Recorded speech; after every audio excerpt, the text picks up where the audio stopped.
Shalom. It's the ISUPK Wednesday law class. Also remember to check out Commanding General Yohanna's radio show, which is Monday 2 a.m. and there's also one on Saturday 2 a.m. Black Watch. So check out those. You get all the, hold on, let me just put my notes. You get all the coverage of the stories and so forth. So just check them all out. Also, we have classes here from Birmingham 3 times a week. So Monday, Wednesday, Thursday. Hold on. Why ain't this working? Give me 1 second.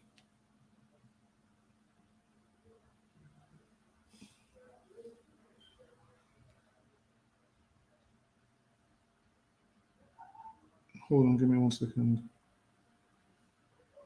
No, for some reason YouTube don't want to work.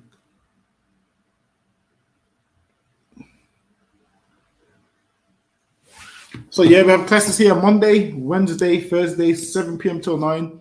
Come on down to those at 394 Lodge Road, B18, 5PW. We also have the radio show Friday on the ends, Sabbath service and camp on Saturdays. So feel free to come down to any of those and call in. You can ask your questions. You can type them in, any questions you have on topic, off topic. You can just type them in and we'll get to them. So we're going to start off in the book of Revelations chapter 1 and verse 1. So let's go to Revelations chapter 1 and verse 1.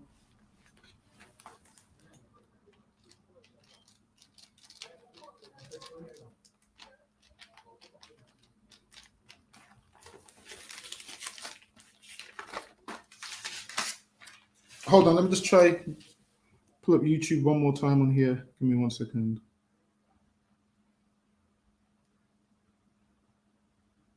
No, it don't work.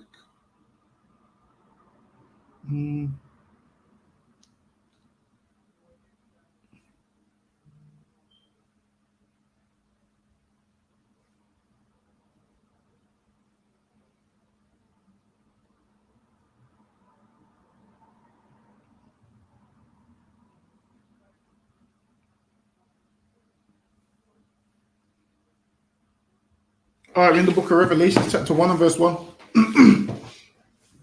The revelation of Jesus Christ, which God gave unto him to show unto his servants things which must shortly come to pass. So the word revelation means to reveal. So we're going to reveal Jesus Christ out of the Bible, man. Whereas Jesus Christ should be every black and Hispanic man's role model, but we ain't taught that he looked like us, that he went through things that we went through, that he lived how we lived, that he was oppressed by the Romans, that they ruled over him. We not taught these things. So we just see it as, you know what? These people rule over us. So we must just conform to what they say and do whatever they do. And when in Rome, do what the Romans do. That's what we've been taught. While you live in England, do what the British do. Whereas we ain't supposed to do that, man. Because what? Christ was under the Romans and he didn't do what the Romans did. He kept all the laws of God while being in subjection to another nation, man. While another nation was ruling over their land, he still kept all of God's laws, and that should be our role model. So we're going to go into the scriptures and show you that Christ lived the same life as us, man. The same conditions, the same temptations, the same struggles, all of those things. So let's read the book of Revelations, chapter 1 and verse 1. The revelation of Jesus Christ, which God gave unto him to show unto his servants things which must shortly come to pass. And he sent and signified it by his angel unto his servant John, who bare record of the word of God and of the testimony of Jesus Christ and of all things that he saw. So he bare record and a testimony of all the things he's seen. So everything he's seen, he wrote all these things down and put it in a book, because he was told, what you see, write and put it in a book. Now there were certain things he was told, don't write down, so he didn't write those things down. And those things he was told to write down, that he wrote down. So it says, blessed is he that readeth, and they that hear the words. Hold on. Blessed is he that readeth, and they that hear the words of this prophecy, and keep those things which are written therein, for the time is at hand. John, to the 7 churches which are in Asia, grace be unto you, and peace from him which is, and which was, and which is to come, and from the 7 spirits which are before his throne, Now, people see 7 churches, 7 schools, whatever, and they believe that, well, we can all teach different things because in the Bible, there was 7 different churches. There wasn't one church, there was 7 churches, so we can teach 7 different things. It doesn't mean that, man. All these churches was under one. They all followed the same things, just in different locations, man. That's all it was. They all followed the same things and taught the same things and was ruled over by one man. That's how it goes. It wasn't just 7 people deciding to do their own thing, 7 different breakdowns. It wasn't that, man. They was all ruled over by one man. So let's read on. 7 spirits which are before his throne, and from Jesus Christ, who is the faithful witness and the first begotten of the dead, and the prince of the kings of the earth, unto him that loved us and washed us from our sins in his own blood. Meaning what? We were sinners. We was breaking God's laws. We was doing whatever we wanted to do before the truth. And the punishments that we should have died for, Jesus Christ took them punishments. So we should be grateful and say, yo, this is our role model, man. The role models that you look up to, they ain't willing to die for you. Jesus Christ has already died for you, man. And all you have to do is change your life and find out what you was doing was wrong. Listen, before you even made it on this earth, Christ already shed his blood for you, man. So you can change your life. Once you realize what you're doing is wrong, you have a second chance. Whereas these role models that you love so much, they ain't willing to die for you. If it's you or them, they're saving their life, man. Christ could have said the same thing. If it's me or them, let me save my life, man. He didn't do that. He died for you. This is why he should be every Black and Hispanic man and woman's role model, man. This is what we should look up to and say, this is what we strive to be like. This is what we strive to be. Because Christ is the epitome of brotherhood. Whereas these role models that you look up to, Drake and all of them, they don't care about you one bit, man. You can be poor. Drake ain't going to give you some of his paycheck so you can pay your rent. Drake ain't going to give you some of his money so you can go fix your car or whatever. He ain't going to do nothing, man. Drake won't even do that. What makes you think he's going to die for you? They don't care about you. They just make songs, get you to dance and whatnot so they can get your money. That's all these celebrities care about, is grabbing your money, man. Let's read on. And from Jesus Christ, who is the faithful witness and the first begotten of the dead, and the prince of the kings of the earth, unto him. Hold on, give me 1 second.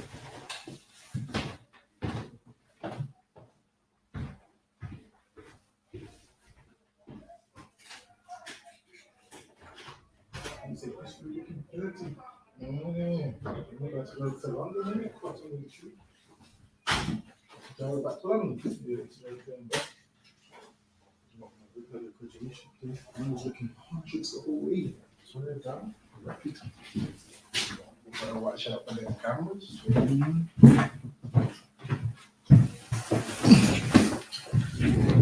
All right, let's read on.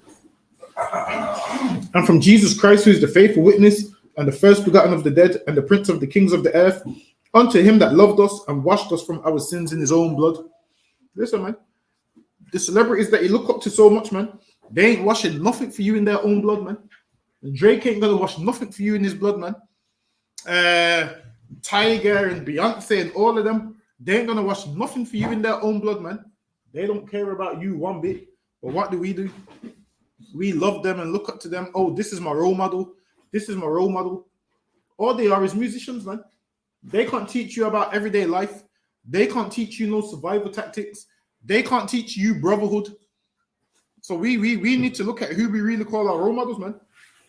And also, when Black men have role models, our role model is some gangster. Our role model is Bumpy Johnson. Our role model is all of the Ice Cube. What's his name? Doughboy from Boys in the Hood. That's the role models that they like to give Black people. Whereas we have righteous role models, man, like Jesus Christ, Paul, Peter, all of them, man. That's who we should be following. But instead, because we have no father in the house, we taught to follow after movies. We taught to follow after unrighteousness. So now, Christ taught forgiveness, man. And when you watch movies like Boys in the Hood, Doughboy didn't follow no forgiveness. He went and killed the man that shot Ricky. And 2 weeks later, he got killed himself. Obviously, that's just a movie, but that is based off our everyday life. Whereas, if Doughboy dealt with forgiveness, maybe he would have lived longer than 2 weeks, man. maybe that would have ceased the gang violence in LA, man.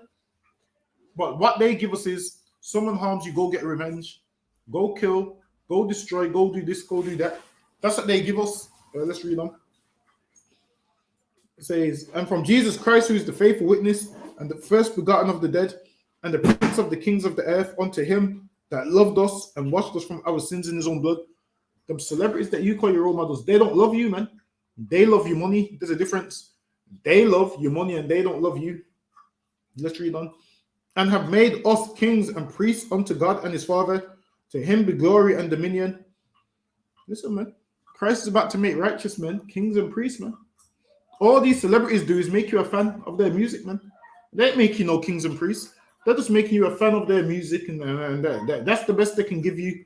Is they make a song that you dance to, and they make you a fan of their music. And have made us kings and priests unto God and his Father. To him be glory and dominion forever and ever. Amen. Behold, he cometh with clouds, and every eye shall see him, and they also which pierced him. So he's writing down all of this. Why? Because when Christ appeared to John, this is what he told him, man. Listen, man. Them devils that pierce me, they're all going to see me one day. They're going to have to face me one day, man. I ain't letting that go. I ain't letting that go, man. When Christ said, forgive them, Father, he was talking about forgive the brothers, man, that took him there to be crucified. He was talking about forgive the brothers. He ain't talking about forgive the Romans, the ones that pierced him. That's Christianity if you make. Listen, man. Christ didn't forgive those that pierced him. Why? Because they wasn't his brothers, man. They was devils that killed him innocently, man. And all kindreds of the earth shall wail because of him. Even so, amen. I am Alpha and Omega, the beginning and the end, and the ending. The Lord which is and which was and which is to come, the Almighty. I, John, who also am your brother and companion in tribulation and in the kingdom and patience of Jesus Christ. And John said, he's our companion in tribulation, man. And this is what we go through as blacks and Hispanics. Tribulations, man. And he said, he's our companion in tribulation and patience of Jesus Christ. Was in the isle that is called Patmos, because obviously he was exiled for teaching the word of the Lord. So he was exiled, banned, and so forth. And to put him on the island of Patmos. Was in the isle that is called Patmos for the word of God and for the testimony of Jesus Christ. I was in the spirit on the Lord's day and heard behind me a great voice as of a trumpet. So he was. This is a spiritual encounter he's having. This ain't physical like how I'm speaking to you physically now. This here, the spiritual encounter right here, saying, "I am Alpha and Omega, the first and the last, and what thou seest, write in a book and send it unto the seven churches." So what was sent is what we're reading right now. He's saying, what you're seeing, write it in a book. And John's in this vision, then he's writing down what he's seeing, man. He says, which are in, and send it unto the seven churches which are in Asia, unto Ephesus, and unto Smyrna, unto Pergamos, and unto Thyatira, and unto Sardis, and unto Philadelphia, and unto Laodicea. And I turned to see the voice that spake with me, and being turned, I saw 7 golden candlesticks. So I heard a voice behind him, and he turned. Because obviously, if you hear someone speaking behind you, what are you going to do? Turn around to look at who's speaking. So he turned, he could hear a voice that was like a trumpet, and he turned to see who it was. So verse 12 says, and I turned to see the voice that spake with me. And that's what you do when someone's speaking to you, turn around to see who it is. Because when people are speaking, it's obviously you look at them to see who it is. So they turned to see the voice that was speaking to them. And being turned, I saw 7 golden candlesticks. And in the midst of the 7 candlesticks, one like unto the 7th Son of Man, clothed with a garment down to the foot. So now he turned, because he heard a voice behind him. He turned around and is describing what he's seen. He's seen one like unto the Son of Man. And he had a golden girdle, and he had a garment down to the foot. So now he's describing what he's seen, because he's writing in a book, and the description what he's writing is what we're reading right now. So we're going to read this description that he's seen. And in the midst of the 7 candlesticks, one like unto the Son of Man, clothed with a garment down to the foot, and girt about the paps with a golden girdle. So he had a girt about his paps, and he had a golden girdle, which is a war belt, which covers your organs when back then when they was fighting with swords and so forth. His head and his hairs were white like wool. So his head is the hairs on his head, and the hairs would be your the hairs on your face or your other bodily hairs. So now it said his head and his hairs were white like wool, meaning he had a full head of gray hair and wool being the texture. And how do you know he's talking about the texture? Because even when you go to the book of Daniel, it said he had the hair, the Most High had the hair like the pure wool. So that's how you know he's talking about the texture right here, man. As white as snow, and his eyes were as a flame of fire, and his feet like unto fine brass. So he had a garment down to the foot. So he's looked at him from head to toe, and that's how he's seen his head was a full head of grey hair, and he had a grey beard. And then he's looking up and down at him. So as he's looking down, he's seen the garment, he's seen the girt about his paps, and he had a garment down to the foot. So when he's looked down, it's in his foot because the garment was down to his foot. So the only thing that he's seen uncovered was his feet because he had his garment down to his foot.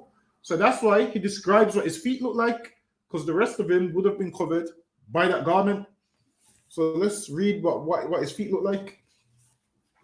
Because people make out like, oh, only his feet was brown, but the rest of his body could have been this color. Listen, man, the reason he didn't describe the color of the rest of his body is because it was covered by the garment, man.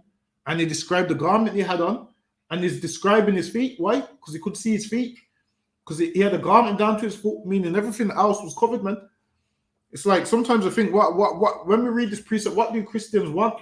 A naked picture of him. Like, what do you want? You want to envision him butt naked? It's like that's what Christians want, to envision him completely naked.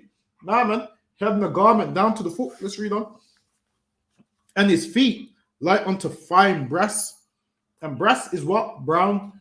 So he's looked down at his feet. His feet was like unto fine brass. And he went further, as if they burned in a furnace. So now he's letting you know he was a dark-skinned man. Same like many of us is dark-skinned.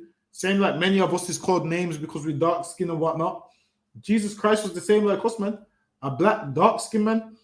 Says, and his feet like unto fine brass, as if they burned in a furnace, and his voice as the sound of many waters. And if you've heard many waters, that's loud, man. If you've heard not a few waters, many waters. If you've heard a waterfall, stand close to a waterfall, that's loud, man. It says, and he had in his right hand 7 stars, and out of his mouth went a sharp 2-edged sword. But that's it on that. Slaki, give me Songs of Solomon, chapter 1 and verse 5. So now we're gonna go a little bit further, man, into description, showing that this description fits us.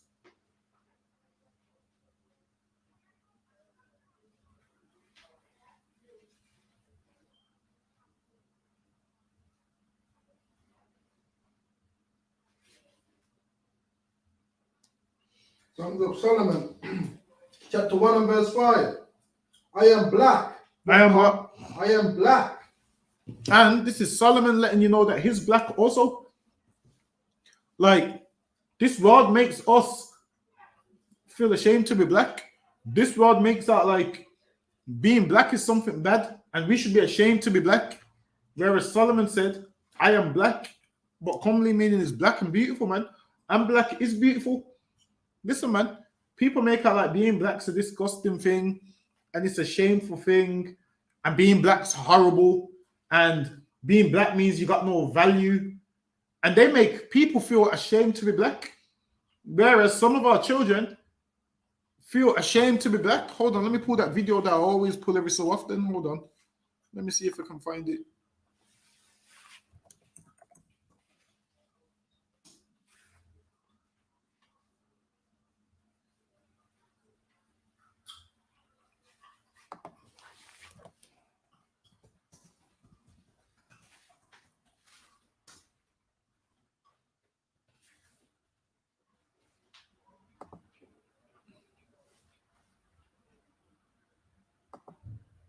So I can turn on that speaker there.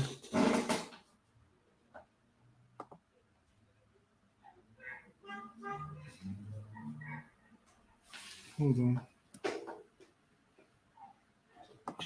All right, so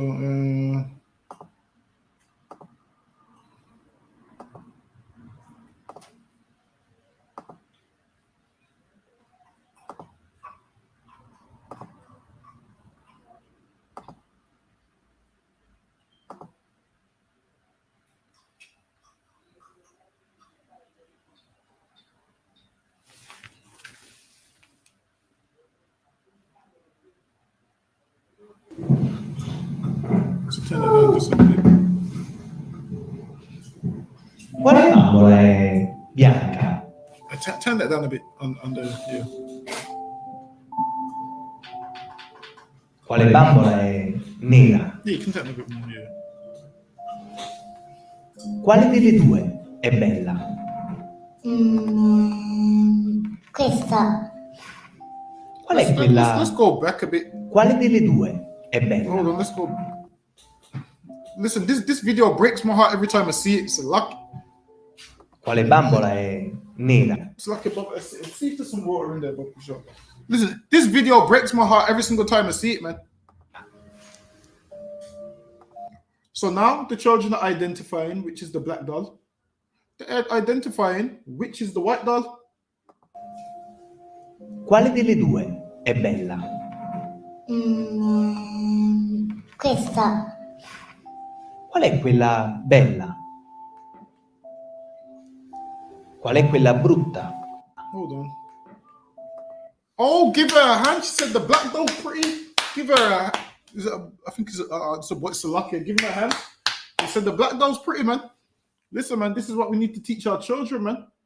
That black is beautiful, man. Because what will happen is, if we keep living the way we live in and we hate our race, guess what's gonna happen? Our race is gonna almost be non-existent. Why? Because we're gonna be trying to get with all these white people. Our daughters is gonna get with white men when your daughter's supposed to get with a black man because the seed is in the man. Imagine this was your seed and you created a daughter, and then she just gets rid of this black generation by having a baby with a white man. That puts more Edomites in the earth. If she gets with one of them, listen, man, we need to stick to our own. And it starts with what? Teaching our children that black is beautiful. That way, they don't want to go to prom with no white boy. They don't want to go to prom with no white girl. Teach them from young. Listen, man, stay with your own race. Stay with your own race. People always talking about you can't something love. Listen, man, what's the term they use? The term they say is you can't help who you fall in love with. Oh, of course you can. You can help who you fall in love with, man. You can help who you fall in love with. And you shouldn't be falling in love with no next race that ain't yours, man. With no next nation that ain't yours. Now let's play this. Let's go to Nera. Quale delle due è bella? Questa. Now he said the white girl's the pretty one. Where did he learn that from? He learned that from TV, man. Probably learned it from home. Probably learned it from all these movies, Superman, Spider-Man, Batman. They have all these heroes and these role models. And then when it comes to black people, who do you have? Nobody, man. Who's a good role model for black people? Who do you have? Nobody. All of your movies is always gangster movies, black men killing each other. That's who we have. But their movies is who? Spider-Man saving the city. Batman saving the city. Superman saving the world. And our movies is what? Black men killing black men selling drugs, black women being whores and cheating on their men and abusing them. They give us those kind of movies, but their kind of movies, Superman, perfect family, perfect Edomite family, everybody's in order. But our movies, they give us movies where everybody's out of order, and then we see that as a reflection of our life, and then we see it as, yo, I want to be like Doughboy from Boys in the Hood. But anyway, let's play more of this video. Qual è quella bella? Listen, I gotta give him another hand, man. It's rare that a child would say the black doll's the pretty one, man. And listen, that's beautiful, man, that he done that. Qual è quella brutta? They said the black doll's the ugly one. Imagine these dolls have got the same features. These dolls is just a different color. And they're saying they're ugly based off color. So what happens if growing up, if you think black men are ugly, you're not going to go with a black man. If you grow up thinking black women are ugly, you're not going to be with a black woman. You're going to get yourself a white woman. And then a black sister is going to get herself a white man. Why? Because growing up her whole life, the white man has been the picture of success. He's been the perfect trophy. He's like the perfect model man that I must be with. Because this shows success. In their mind, they believe getting with a devil shows success. All right, forward. They believe getting with a devil shows success, and it shows that you've made it in life, and it shows that you're perfect and you're beautiful. Because having a black man on your arm, you have to upgrade him. Having a black man, listen, once you get to a certain stage in life, having a black man on your arm don't make it no more. It's time to upgrade him, man. Rappers do it too. A black man has a black woman when he's low and he's starting his rap career, and he's got the studio in his house, and she's paying the electric bill for him to use the studio. As soon as he makes it big and gets signed by Sony, what does he go and do? Marries Kim Kardashian. That's exactly what he goes and does. Marries some next race. Meanwhile, he should have stayed with his sister, man. Kanye West really hates black people, man. He'll make out he loves black people. They only care about black people when life is hard for them. Only when they realize they're a nigga, they care about black people. Now, when they no longer think they're a nigga and they think they're better than the rest of us, they go marry Kim Kardashian and go live in the suburbs. And then when life reminds them that they're a nigga, what do they do? Because I'm out here for my black people. I'm out here protesting for my black people. Meanwhile, when you was up in them suburbs, man, I didn't see you come to the ghetto to see how black people's doing. And they all do it, man. Because in their mind, they believe that another race is superior to our race, and that is a trophy. Let's play some more of this video. E qual è quella buona? See? She said, the white one is the nice style.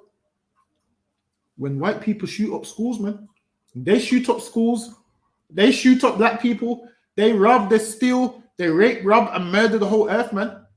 They rape, rob, and murder the whole earth. And our children still believe that they're nice, man. Our children still believe that they're good and they're nice. Let's play some more. Quale è cattiva?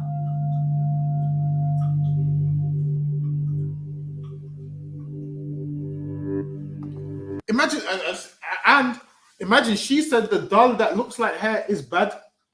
Why? Because what the TV pushes, man, what they push on the news, what they show on the airways makes us out to be bad, makes us out to be evil, makes us out to be everything wrong with the world, man. Hold on 1 second. Makes us out to be everything wrong with the world. So they say we're bad, we're evil, we this, we that. And now she's believing into what they're saying, man. So it's only right we teach our children the opposite, man. No, you ain't bad. You ain't shut up no school. You ain't enslaved and raped and robbed and murdered nobody.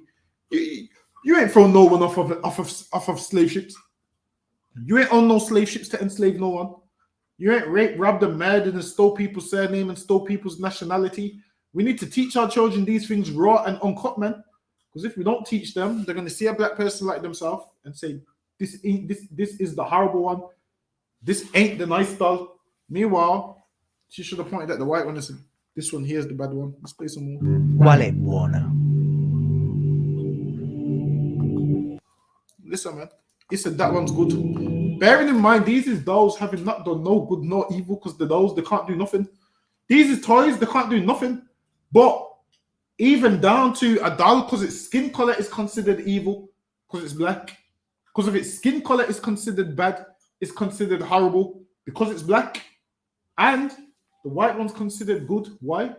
Based on what we shown on TV, based on what this world shows us, man. This world makes black people think black people are bad, black people are underqualified, black people ain't professional. This world makes us think we're nothing. But we should realize that we're from the same lineage of Jesus Christ, man. We're from the same lineage of King Solomon, King David. We're from that lineage, man. But this world doesn't teach us this. This world just teaches us, you're from the lineage of Doughboy from Boys in the Hood. You're from the lineage of Old Dog from Minister Society. All our movies is black people killing black people. And then their movies is about Spider-Man saving the world. It's about Superman saving the world. It's about Spider-Man being a hero and getting with Mary Jane and them two living happily ever after. Whereas our movies is about what? Our woman throwing a brick through the car window, man. Our woman scratching the car and we're running away from her, man. What movies are running from the woman? Is it next Friday or Friday after next? That's the movies they give us, where there's a big butch woman chasing you around cars next Friday, and you're running around the car and she throws a brick through the window, and you're scared of your woman and you're hiding from her. And these is the movies that they give to black people. But these white movies, everybody's in order, man. Even The Godfather, they're gangster movies that they glorify. Their woman's even in order in the movies, man. Their children are in order even in the Godfather movies. But when we have our movies, our version of the Godfather, nobody's in order, man. You're scared of your woman. She calls all the shots. She kicks you out of the house. I mean, look at Baby Boy. These are the movies that they give us, Baby Boy. Of course, a black man's going to be like, oh, yeah, well, being black ain't a good thing when you're watching movies like Baby Boy and his woman's kicking him out of the house all the time and his woman takes the car off him and he has to ride the pedal bike. He has to ride the pedal bike. These are the kind of movies they give us. Whereas they never give white men them kind of movies, man. All the white men's movies is him what? Being some hero. His family being in order. Him reigning and ruling. Him being militant. But our movies is what? Black men being tough to black men, but then being scared of their woman.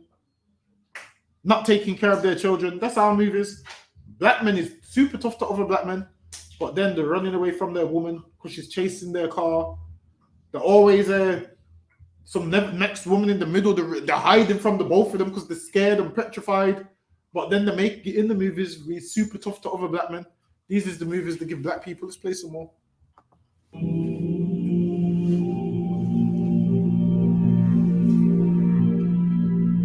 Lei, Perché è buona? Why is she good? perché ha gli occhi celesti. See, and that's that she's good because she has blue eyes. See, what are our children being taught? This is why we need to re-educate our children, man.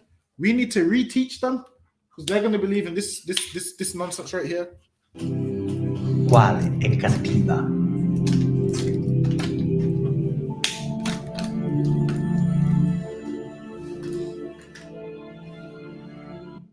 See, they're all saying the black one is bad. Imagine this. These black children is looking at these black dolls and they're saying the black doll is bad. Hold on, give me 1 second.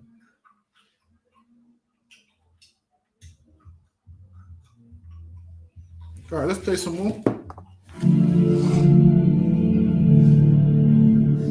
Perché è cattiva? Perché tutto nero. Imagine that. This doll is bad because he's all black. And these is things that these devils push. These devils look at us like we're all bad because we're black. And because we believe that they're, the face of this earth and what they say goes. We look at black people like black people are all bad. Whereas we should be like, you know what? We should love one another, man. Read that precept for me one more time. Songs of Solomon 1:5. We look at each other like, you know what? We're horrible because we're black. We're bad because we're black. We're disgusting because we're black. We're black. Well, let's just be criminals because there's nothing else for us to be. We'll be like, you know what? I'm not going to do the right thing in life because I'm black. I'm not going to do the right thing in life because I don't have equal opportunities. Not having equal opportunities doesn't allow you to be a sinner, man. Jesus Christ didn't get equal opportunities, and he never sinned, man. He was poor like us, and he never once said, you know what? Yo, Peter, let's go sell some drugs. He never once said, yo, Peter, I'm going to name you Rock because me and you sell the most. He never once said that. He said, you know what? We're going to do righteousness, man. And I'm going to teach my disciples to do righteousness. And that's what he did. Even though this world was against him, even though this world tried to hold him back, he never once said, you know what? I'm going to go do wickedness. What he said is, I'm going to teach my people, man. I'm going to raise up my people. That's what he said. Read that precept one more time. Song of Solomon, chapter 1 and verse 5. I am black, but calmly. I am what? I am black, but calmly. And this is why we need to teach our children these things, man. That they're black and beautiful. So they don't say things like this. Hold on, let's go back a little bit. We need to teach them that they're black and beautiful. So they don't say things like this. Let's play some more. Perché è cattiva? Perché tutto nero. So this style is bad because this style is all black. Read that precept one more time. I am black, but calmly. We need to teach our children, listen, we're black and we're beautiful and we ain't bad, man. Don't listen to their agenda. We need to drill this precept in our people's head, man. Read that one more time. I am black, but calmly. And we ain't being taught this, man. We ain't being taught that black is beautiful, man. That's why we harm each other, kill each other, sell drugs to each other, and hate each other. because we believe that white is beautiful. We believe that black is horrible. We believe that black is bad. And you can't even blame these children because they're children and they've learned this from somewhere. They've learned this from what? Seeing what goes on outside in the world, man. They've learned this from TV. They've learned this from all of these things. They've learned this probably from school, racism in schools, all of those things, man. And people get mad at us when we say the things that we say. Whereas these children here is being destroyed by this world, man. They're being destroyed by this world and nobody cares about it. Nobody ever once said to them, yo, black is beautiful. Nobody ever once said to them, yo, Jesus Christ and King Solomon and King David was black like you, man. Them men is great men and they're beautiful and so are you. No one's never once said that to these kids. But instead, they've been told, yeah, you're ugly. Black people's hair don't grow. Black people, you know, them ones that used to say, black people have short hair. People even say to black men, is that your real hair? You got long hair for a black girl. You know what? The next one, she's pretty for a black girl. You heard that one? As to say, black girls ain't pretty, but you're the exception. Black girls, what they say is black girls ain't really pretty, but you. Out of the rest of them are ugly because they're black, but you're the one that's pretty, which is a racist comment in itself. You're pretty for a black girl. Why can't they just leave it at you pretty? As to what they're saying is black girls ain't really pretty, but you're pretty you're the only one that's pretty. As to say every black girl's ugly, but you're the one exception who can get called pretty. You're pretty for a black girl. Like what they're trying to say is black girls don't come pretty. Black girls don't come good looking and pretty. That's what they're trying to say, which is one of the most racist comments they could ever make, man. Oh, you got long hair for a black girl. What they're saying is every other black girl has short hair, but you're the exception with long hair. All these comments that they make is racist, and they don't even see the racism in their comments. Let's play some more of this video. E qual è la bambola che ti somiglia di più?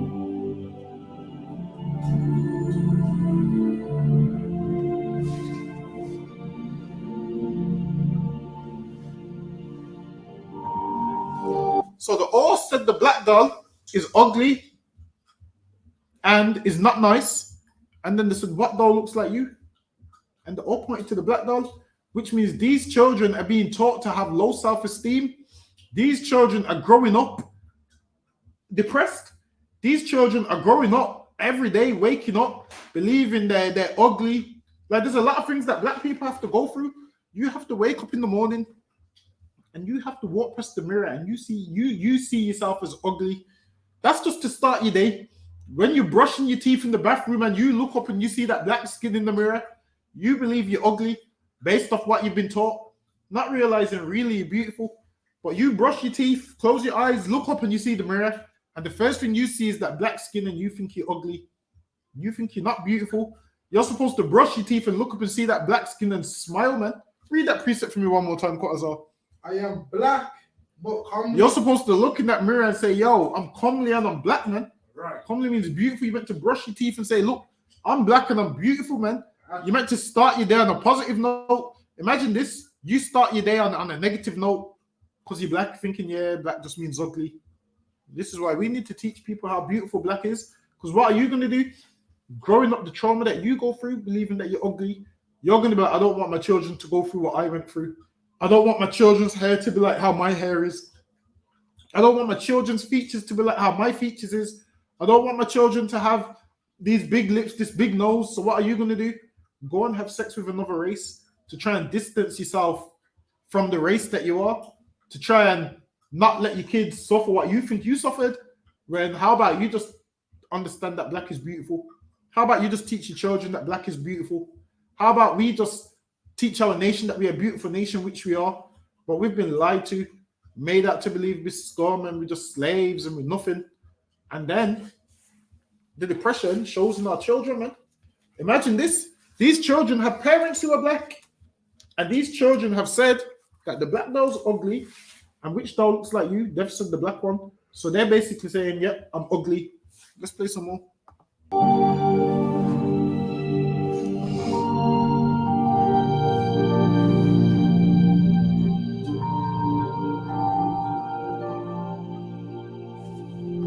Listen, man, look at that depressed look on his face, man.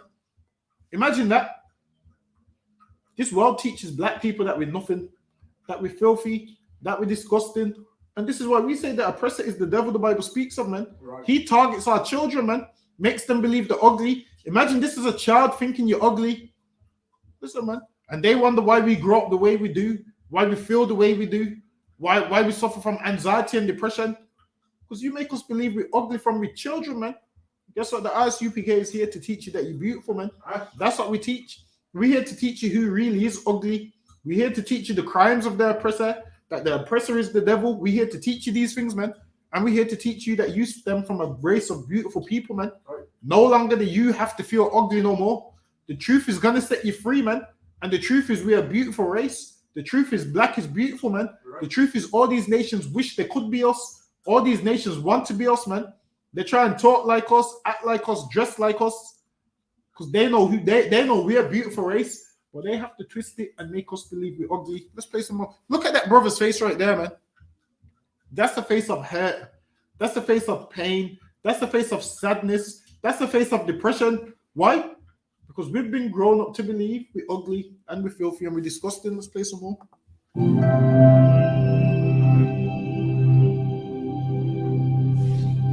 Don't give me no Albert Einstein quote.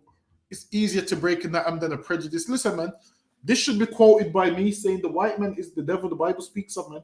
You put that quote there. Don't give me no Albert Einstein quote. Put an ISUPK quote there.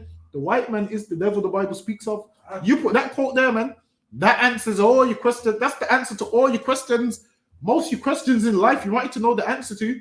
The answer to the question is the oppressor is the devil the Bible speaks of. That's the answer to most of your questions and most of your problems in life is why? Because the oppressor is the devil the Bible speaks of, man. That's most of your problems in life. He is 99.9% of your problems, man. Him out the way is most of your problems gone. Quale bambola è nera? È offeso. Tu. Perché mi hai chiamato nera? She goes, you offended me because you called me black. He said, why are you offended by that? Mi offendi perché altri bambini mi hanno offeso con cattiveria. She said, because other kids have offended me with meanness. Other kids have offended her. How do I get these off the screen? How do they know when to jump to the next video so quick? How do I get this nonsense off? Hold on. I don't think I can.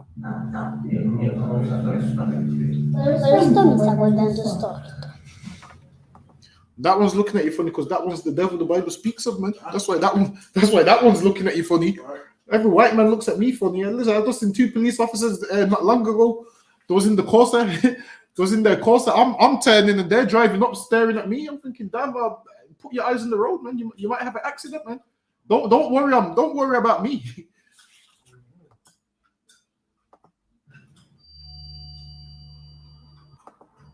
All right, that's it on that video. Read that one more time. Songs of Solomon, chapter 1 and verse 5. I am black, but comely. And listen, man, this is what we need to teach our children, man. They're black and beautiful, and that they're from the same race of all the prophets, man. The same race of royalty. We're from a race of royalty, man. That's what we're from. Drop that, give me Hebrews chapter 2 and verse 16. Hebrews chapter 2.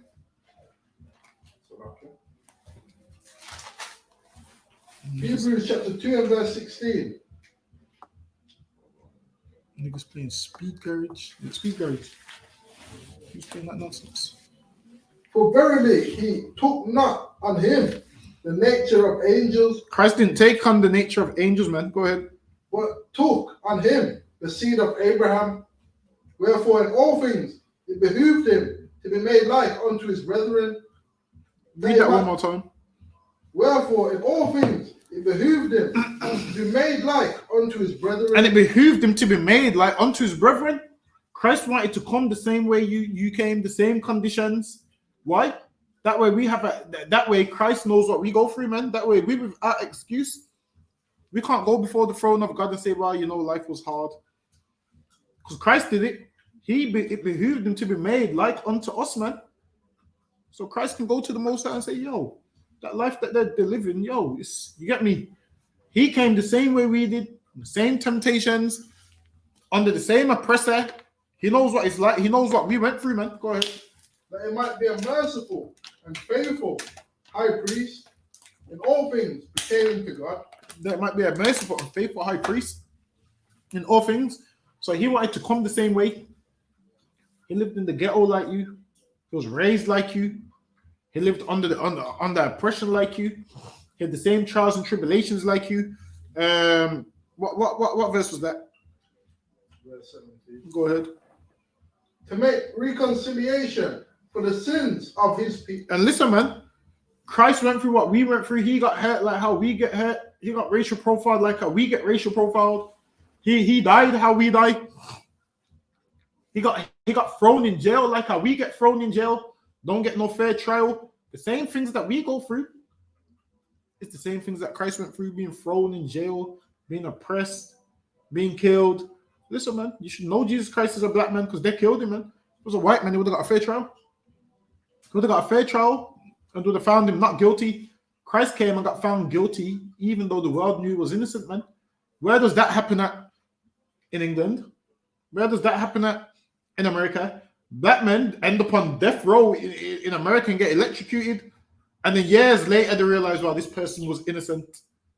Years later, they realize, oh, we've killed the innocent man. Listen, man, Christ went through all these things, man, that we go through. You can drop that. Give me John chapter 1 and verse 42.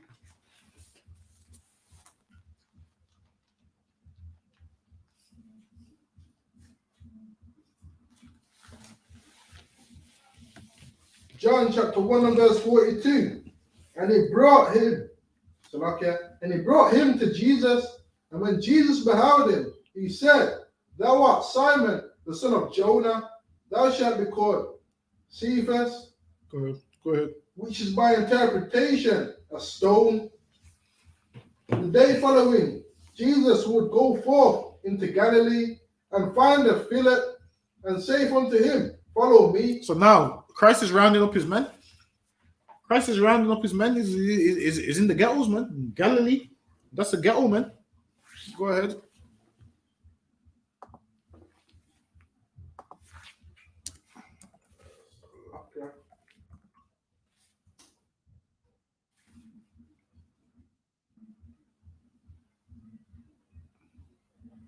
Now Philip was of Bethsaida, the city of Andrew and Peter. Philip findeth Nathanael. Yeah, go ahead. And saith unto him, We have found him of whom Moses in the law. And they said, We have found him of whom Moses in the law did right. Now, if you know anything about Galilee and Nazareth, those was ghettos, man. And that's where you live today, man. Hold on, let me pull up the definition.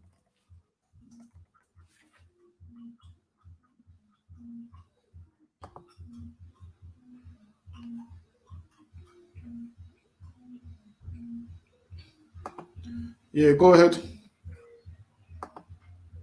And the prophets did right. Jesus of Nazareth. Jesus of what? Of Nazareth. And Nazareth was a ghetto, man. It says a ghetto is what? A poor urban area occupied primarily by a minority groups. Now it says historical, the Jewish quarter in a city. That's the ghetto, man. The Jewish quarter in a city. And where did us Jews live? In the ghetto, man. Right. Where did Jesus Christ live? In the ghetto. So much that is historically documented that the ghetto is the Jewish quarter in the city, man. And that's where we lived, in the ghetto. So ghetto means a poor urban area. And where was we living? Poor urban areas. Where was Christ living? Poor urban areas. Where did Christ get his men from? Poor urban areas. Because he got his men from Galilee and all them places, man, which is ghettos, which is poor urban areas. So this is the definition of a ghetto: a poor urban area occupied primarily by a minority group or groups. And we are a what? A minority group. We ain't the majority in these lands. We a minority. We scattered abroad in minorities. And everywhere you look for us, we are in ghettos, man. We are in ghettos. And so much. Hold on, let me see if there's more. It says the Jewish quarter in the city, and that's where we live, man, in ghettos, man. It says adjective, it says resembling or characteristic of a ghetto or its inhabitants, especially with relation to African American culture. It's letting you know, man, where Jews lived, and it's African American culture. Why does it say that? Because African Americans are the real Jews of the Bible, man. They're God's chosen people. Once upon a time, in the time of Christ, we was in the ghettos, and now in 2022, we're still in the ghettos, man. And Christ was raising up his men from the ghettos in Galilee, and raising up men from the ghettos in Handsworth, Peckham, Brixton, all over the world, man. We're raising up brothers out of the ghettos, letting you know we doing the same thing that our king was doing, man. All right, we can drop that.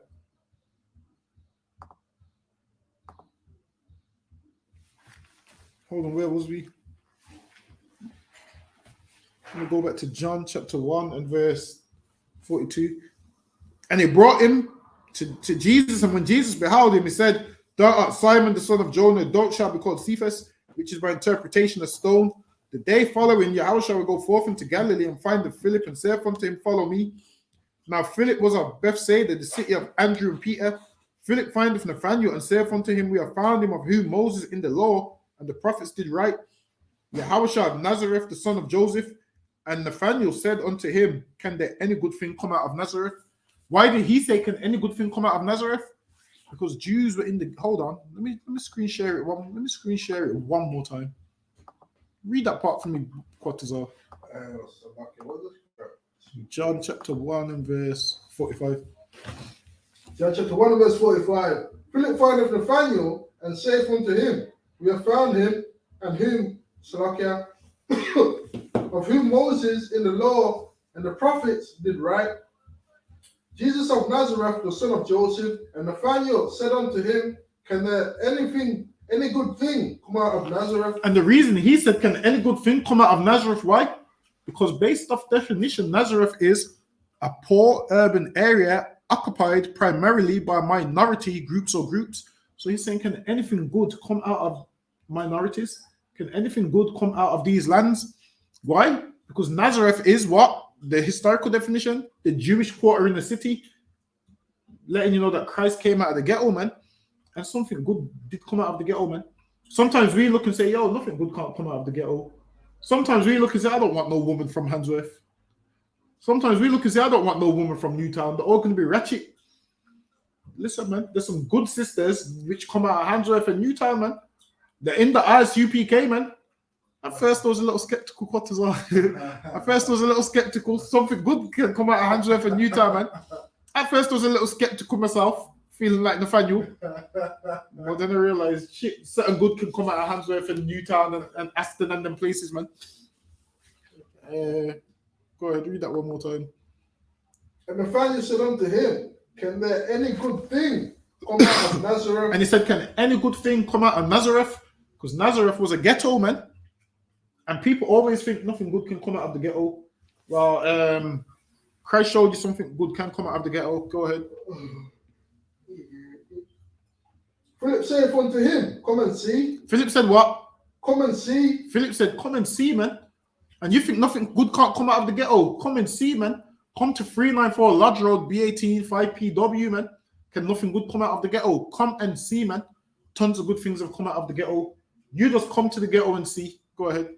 Jesus saw Nathanael coming to him and said of him, Behold, an Israelite indeed. And listen, man. People dislike the ghetto so much that what? You try insuring your car in the ghetto, the price goes up, man. The price goes up so much that we have to lie and say we live in the suburbs, man, just to get the insurance quote down a little bit. Nobody likes the ghetto. Nobody rates the ghetto, man. But good things do come out of the ghetto, which is us, man. We come out of the ghetto, man. All your footballers and all of them came out of ghettos, man. You think Ronaldinho was living in Rio de Janeiro and all of them nice places? Nah, man. That was in favelas, man. You think that was living in the tourist spot? That was in favelas, man, where people shoot and kill and rob and steal. This is where we live in Handsworth, Newtown. People kill, rob, steal, man. So much that you living in the ghetto, man. Try handing the application and you have your address from the ghetto on there. Most people don't even want to give you a call back. Because why? Because of your area. Your area has a reputation. Christ's area had a reputation. That's why Nathaniel said, can anything good come out of there? Why? Because when you look at the people that come out of there, most of the people that come out of there is living their life wrong. Like when you think of Handsworth, what's the first thing you think of? Robberies, shootings, killings. So when you hear there's a black man that lives in Handsworth, you just think he's like everybody else. You just think he robs, kills, and steals, not realizing, no, man, good things can come out of the ghetto, and we raising up these ghettos, man, so the whole ghetto can be good. So the whole ghetto can be good, and everyone there can live a righteous life. We're making these ghettos safer for your children and our children, man, so they don't have to be walking to school and there's stray bullets and all of these things. We're trying to unify these ghettos, man. We're trying to unify the ghettos. We're trying to stop Handsworth versus Newtown, Ladywood versus Nietzsche's and all these places. We're trying to unify all these ghettos, man. So black people can roam freely, man, with the little bit of freedom we do get. Imagine the little bit of freedom we do get. We kind of ruined that freedom for ourselves because I can't travel from Handsworth because I'm from Handsworth and them in Newtown don't like people from Handsworth. We're trying to give you that inner city freedom, man. So you can travel these inner cities freely without people saying what you're repping, what gang you're repping, what this you're repping, what that you're repping. We're trying to roam freely, man. We're trying to unify these ghettos. Read on. Of John 1. And say of him, behold, an Israelite indeed, in whom is no guile. Behold, an Israelite indeed, in whom is no guile. You can drop that. Give me Isaiah chapter 53 and verse 1.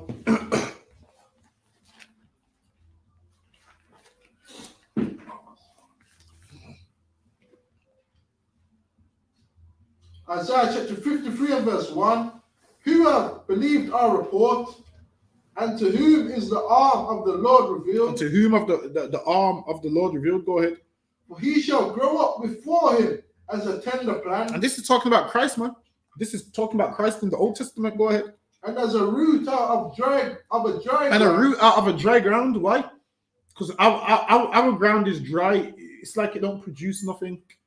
Like now, a dry ground is what? What does a dry ground produce? Nothing. Why? Because to produce stuff, you need like water and moisture and stuff. So they're saying he's a root out of a dry ground, meaning nothing good comes from us. We don't produce nothing. We're in a horrible state, horrible condition, horrible way. And he's a root out of a dry ground. Go ahead. He have no form, no comeliness. Christ had no form, no comeliness, meaning there was nothing beautiful about him. No form, no comeliness. There was nothing beautiful about him, man. He didn't have six-pack abs like these pictures show, because it says here he had no form, no comeliness. Your form is your shape and so forth. That's what it says, no form and no comeliness. Now, if Christ was as beautiful as this world makes out, looked as beautiful as this world makes out, everybody would have followed him, man. If Christ was some of these pictures that you like be putting up, where he's got 20-inch biceps and all of these things, 20-inch biceps, chest all popping out like these pictures people be posting, the world would have followed him, man. Now there's no form, no comeliness. Go ahead. And when we shall see him, there is no beauty that we should desire. There is what? No beauty that we should desire him. And there was no beauty that you should desire him, man. He wasn't made beautiful in those things. And this is why people didn't follow him, man. Because what people want to do is follow someone who's beautiful. They want to follow someone who's a celebrity, who's got a following. With Christ, there's no beauty, no comeliness that you should desire him. The only way you'd follow him is if you wanted to serve the Lord. Go ahead. He's despised and rejected. He's what? He's despised. And ain't this our life? Despised and rejected. Christ went through what we go through. He was despised and rejected. That's why them children on that doll test, they put the black ones ugly. Why? Because their whole life, they feel like they've been despised and rejected. And we live a life like that, man. Showing that Christ lived the same life as us. Christ was despised and rejected, man. Go ahead. And rejected of men. And rejected of men. Go ahead. A man of sorrows. A man of what? A man of sorrows. A man of sorrows, man. Christ was going through things too, man. The hard life that he was having, he didn't turn around and curse God and say, you know what? My life's so hard, so I'm going to blame God for my shortcomings. I'm going to blame God because I'm born in the ghetto. I'm going to blame God because there's no equal opportunities. Listen, man, Christ got on with it, man. He put his head down and got on with it, man, and done what he needed to do and served the Lord no matter the situation he was in, no matter the condition he was in. He didn't want to say, you know what, I'm not going to serve the Lord today because my life's hard. He served the Lord in no matter what situation and condition he was put in. Go ahead. And acquainted with grief. And what? And acquainted with grief. And Christ was acquainted with grief, man. Christ was acquainted with grief, oppression, and all the things that we go through. Our whole life in this place is acquainted with grief, man. This is why we suffer from depression, anxiety, and all of these things, because all these things is acquainted with grief. Go ahead. And we hid, as it were, our faces from him. And we hid our faces from him. Go ahead. He was despised, and we esteemed him not. Go ahead. Surely he hath borne our griefs and carried our sorrows. And he borne our griefs and carried our sorrows, man. He had his own problems and took on our problems too. And that's what you call a real brother, man. They be going through their stuff and they put their problems on the back burner to deal with your problems, man. And that's what brothers do in the ISUPK. They be like, you know what? Let me put my issues on the back burner and I'll deal with yours. Let's deal with yours.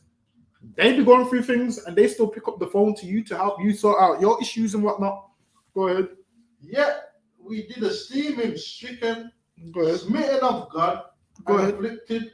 And he was smitten of God and afflicted, man. Christ died for this whole nation. There's no black or Hispanic man that can ever say, yo, I'm righteous and I do this by myself. Nah, man. Christ died so you could be righteous. Or you, if you think you can do this by yourself, that means you're saying Christ died in vain, man. If you believe you can do this by yourself, go ahead. But he was wounded for our transgression. But he was what? He was wounded for our transgression. He was wounded for our transgressions, man. They whipped him, put a crown of thorns on him, beat him, and all these things was for our transgressions, man. These things wasn't for what he done wrong. This was for what we done wrong. This is for what we did wrong before we found the truth. Just remember, a man had to be beaten for what you done wrong. A man had to die for what you done wrong. So you didn't die. Imagine a man died in your place for your shortcomings, for your wrongdoings. Go ahead. He was bruised. He was what? He was bruised. He was bruised, man. He was buffeted and punched in the face. He was whipped. He was beaten. He was spat on. They pulled his beard and all of them things, man. They shamed him in front of everyone. They ripped his garments and all of those things, man, in front of everyone. They done that. Why? And he died having done nothing wrong. He died for the wrongs that we did. Just understand this. When he got punched in the face, that was our fault, man. When he got spat on, that was our fault. When he got killed on the cross, that was our fault, man. Because that's supposed to be us dying like that. And then we didn't die like that. So we can have a second chance to prove to him what he done wasn't in vain. Right. To prove that him dying on the cross wasn't just, him wasting his time, him just dying for free. So that's why we have a second chance to prove to him what you done for me. I'm ever in debt to you, and I'm gonna live how you lived. I'm gonna walk how you walked. I'm gonna behave how you behaved because I owe you this debt.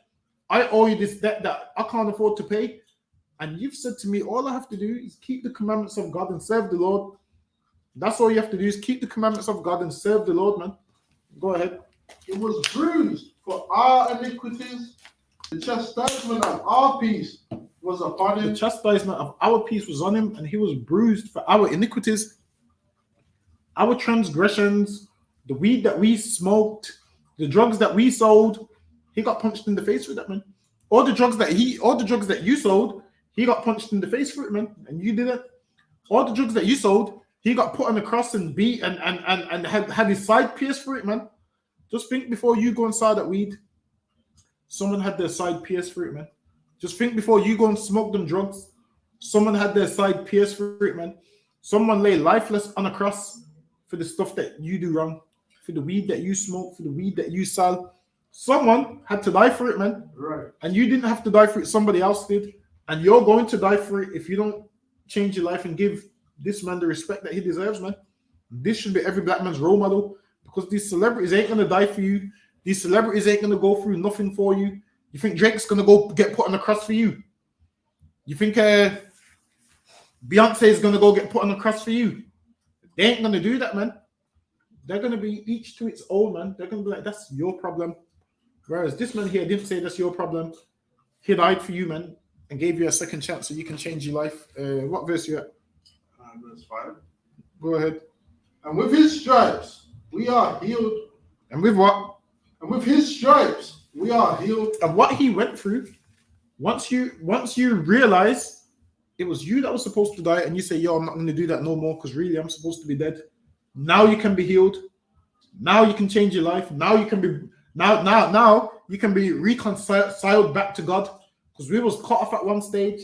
Christ had to be the bridge between us and the Most High, man, because we was cut off for our transgressions. Go ahead. Oh, we like sheep have gone astray. And all we like sheep have gone astray. Go ahead. And we've gone astray in so many different places, man. So many different religions, so many different philosophies. Go ahead.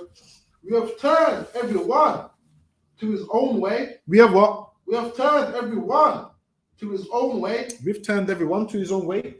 Some brothers have turned to Islam. Some brothers have turned to Christianity. Some brothers have turned to being an atheist. Everyone has gone his own way. This man got whipped and bruised and beat, and now everyone's turned their own way because they believe their way is right. They believe they know best. They believe what they say goes, and they know best, and they know everything. They believe all that. So they've turned to their own way, disregarding what Christ went through for them. Go ahead. And the Lord have laid on him the iniquity of us all. And we went our own way. And because we went our own way, the Most High laid the iniquity on Christ, man. Us going our own ways, us sinning, breaking God's laws, and when we went our own way and was doing our own thing, all these punishments was laid upon Christ, man. All these punishment was laid upon Christ, so we can stop going our own way, so we can return, man. So we can return and change our life. Go ahead.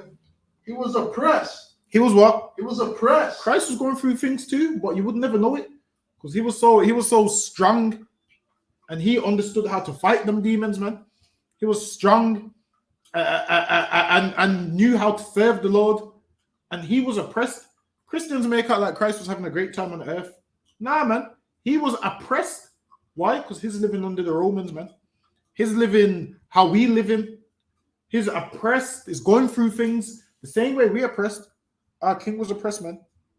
Jesus Christ could never be a white man. The white man doesn't go for oppression. Nobody oppresses him. He gets the whole land of Israel, man. Right. He gets all these reparations. Germany's still paying money to all these countries, man, from World War II and all of them things. They're far from oppressed. Meanwhile, you was in slavery oppressed. They abolished slavery, you're still oppressed. Imagine this. In slavery, you're oppressed. They abolished slavery, and now you can't survive because they didn't give you no work. You had to beg them for a job on their plantation, man. And they didn't want to pay you because they had you doing the work for free. They couldn't say, you know what, you've gained all this experience by picking cotton. Just take this job. They didn't want to do that. They would rather bring Indians from an 18-hour flight away, man. This is a time before there was even planes. It's 18 hours. It's near enough like what, 18 hours on a plane or something like that. Anyway, they would bring them all the way over there from a whole other continent to go do the same jobs that you was doing for free, the same jobs that you gained experience in. And they do this in your workplace every day. What do? There's a supervisor role. What happens? They bring someone from outside and you have to train this person. Imagine you who's been at this job all this time. They don't offer you the supervisor role, but you must train the supervisor. Make it make sense. The new supervisor, the heathen supervisor that they bring in, you must train. You're not the supervisor, but you must train the supervisor. England's always done this. They always done this. They brought East Indians over as indentured servants and made them work and paid them for it, and didn't want to just give you the job, even though you've got all the experience in it. That's how much this world hates black people, that they would rather do that. So just to keep you down, they'll go bring a nation from far away and give them the work. Meanwhile, you who's right there, who's willing to do the work for a bit of money, they won't give it to you, man. They won't give it to you. Listen, man, us as black people, every time you see things like a dishwasher, a coffee machine, all of those things, a washing machine, a dishwasher, a dryer, what you should realize is once upon a time in slavery, you was the dishwasher. Once upon a time in slavery, You was the coffee machine. This white man wanted a cup of coffee. Who had to make it? You. All these things is made based off of you, man. They made the dishwasher. Why? Because they was too lazy to wash dishes. Because they remember in slavery, yeah, the slaves would wash the dishes. They have a coffee machine. Why? Because they remember in slavery, the slave would make us coffee. Listen, man. When you see a dishwasher and a coffee machine, just understand this was once your job. You was the person making coffee. You was the dishwasher. Just imagine how much coffee that coffee machine makes a day. Just think one time a black man or black woman was making that much coffee a day, man. Just think what the coffee machine does was once your role, man. Once the dishwasher does was once your role. You was doing all these roles and they abolished slavery. So yeah, they're to make dishwashers and coffee machines and all of these things because this devil's too lazy to do it himself. Read on. What verse yet? Read on. He was oppressed and was afflicted. He was oppressed and was afflicted. And this sounds like a black man's life to me. Jesus Christ wasn't no white man.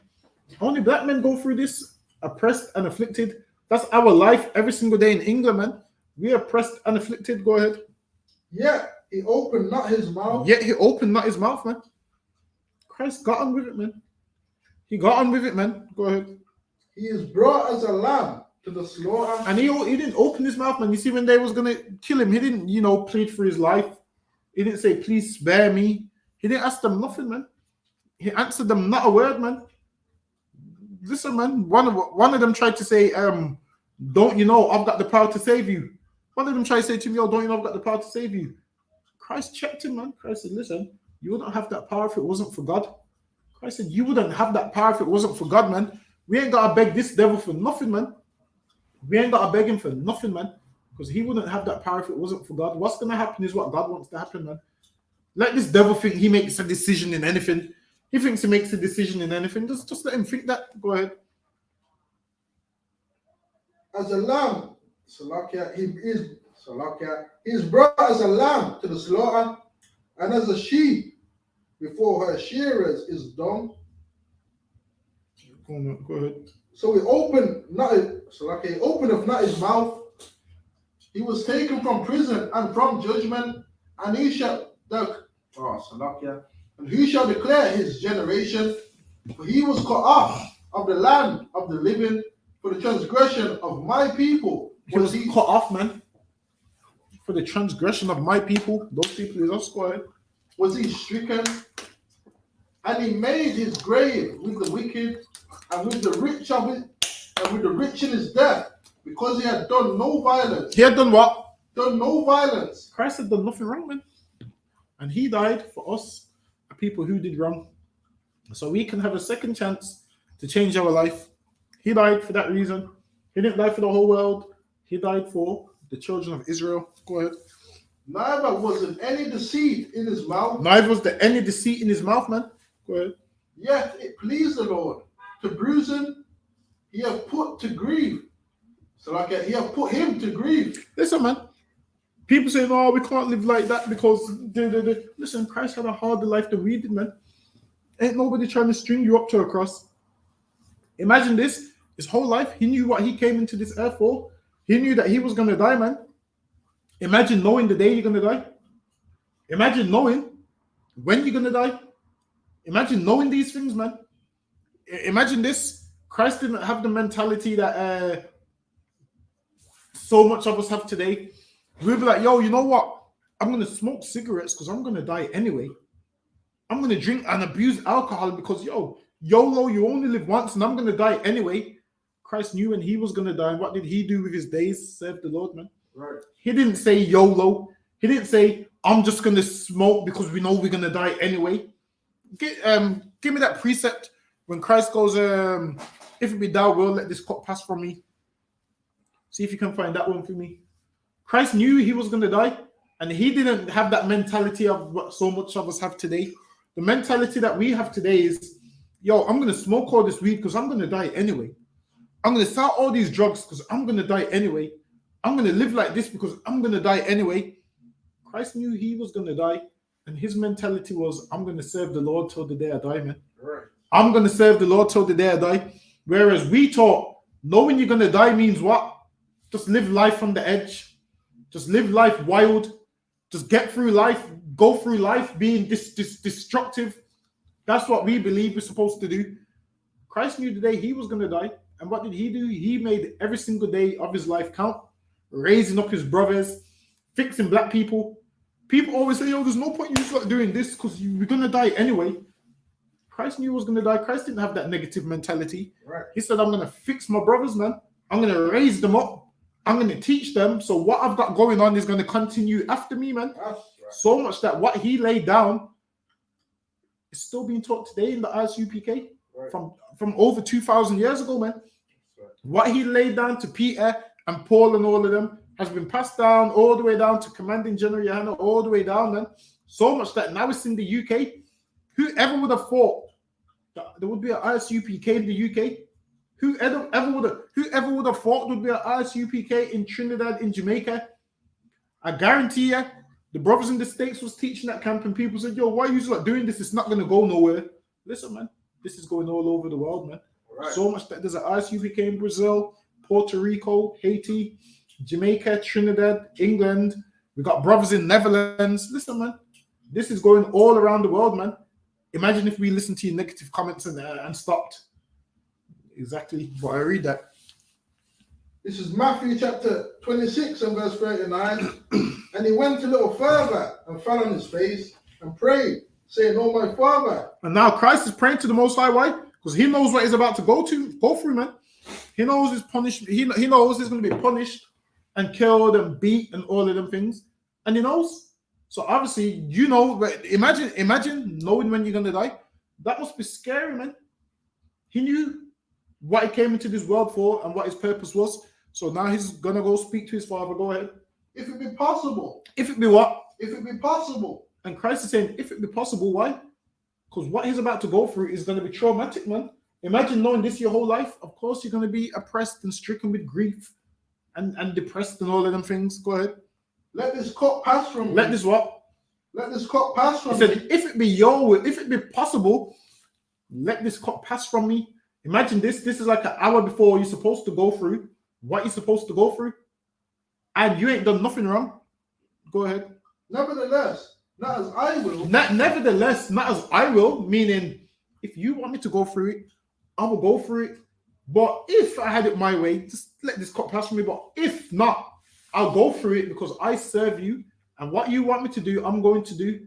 Listen, man, you can't pick and choose when you want to serve the Lord, man. Christ said, if it be thou will, go ahead.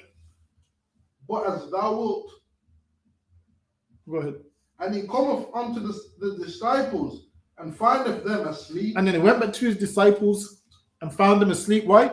Because the disciples is on Shema. So it's like us. When we at camp, we have brothers on Shema. So now Christ went back to his disciples. He told them to watch while he goes and prays. So they're meant to be like his covering, his protection. So they're on Shema. And then he's gone back and they fell asleep. And until you're in the ISUPK, you won't understand why brothers fall asleep. Imagine doing the work of the Lord all day. Listen, you get tired, man. Listen, you be driving the vehicles. You see everyone in the vehicle. After camp, everyone in the vehicles is asleep, man. Listen, after Passover, everyone's just sleeping on the plane. All the brothers is asleep. Why? Because we out doing the work of the Lord, man. So we have to get sleep wherever we can get it, man. They were supposed to be on Shema. They fell asleep on Shema. So Christ went back to them, woke them up, man. Look, man, you're supposed to be watching over me. You're meant to be on Shema. Which lets you know the same orders they have in the Bible, we have right here. Now, one time Christ was in the ship asleep. Why was he sleeping? Why? Because he's out doing the work of the Lord all day. And whenever you can rest your head for 5 minutes, you have to rest your head for 5 minutes, man. Listen, when we're coming from that London camp, every brother other than the driver is usually asleep, man, especially on the way back. At first, brothers is full of energy after camp, eating, listening to music, having a sing-along. And then after a sudden, everyone in the car's asleep. So much that you're driving, the brother in the passenger seat is all leaning on the gear stick. You have to say, all of those things, man. Because why? We know what it's like. You do the work of the Lord. You have to get sleep wherever you can get it, man. Go ahead. But don't get no sleep. Just don't sleep on Shema. You sleep after camp. Go ahead. And say unto Peter, what, could you not watch with me 1 hour? Christ said, could you not watch with me 1 hour, man? Because these men are on Shema. Imagine sometimes you're standing up at camp or whatever, and you start to get tired because you're in the one spot. So sometimes you have to walk around so you don't fall asleep. So they was watching on Shema and they fell asleep. So Christ said, what you couldn't watch for 1 hour, go ahead. Watch and pray that ye enter not into temptation. That's all we needed on that part. Drop that. Give me Mark chapter 12 and verse 14. So we're going to show you that Christ was under the same what? Romans like we are today, man.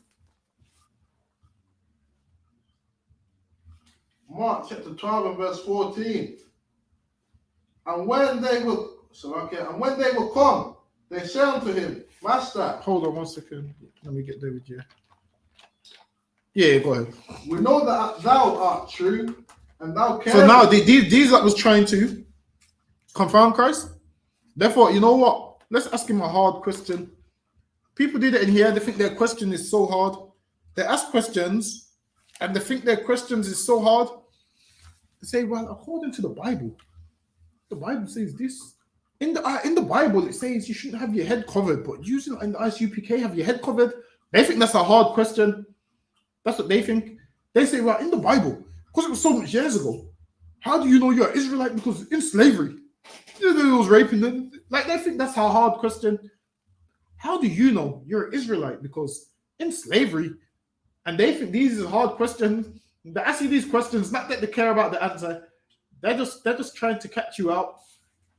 They want to ask you a question thinking you don't know the answer. And it's not hard questions that they're asking you. Because in the Bible, you say that Mary and Joseph had sex, but the Bible says she was a virgin. The Bible says she was found with a baby of the Holy Spirit. And they think these is hard questions. And they come up all day. And then they come up with John 3:16. Well, in the Bible, you say Jesus died for the Israelites only. But in the Bible, it says it died for the world. They think these is hard questions. The Herodians, they was coming up to Christ doing the same thing, trying to confound him, thinking it's a hard question. And them questions is easy. Them questions is as basic as could be. Go ahead.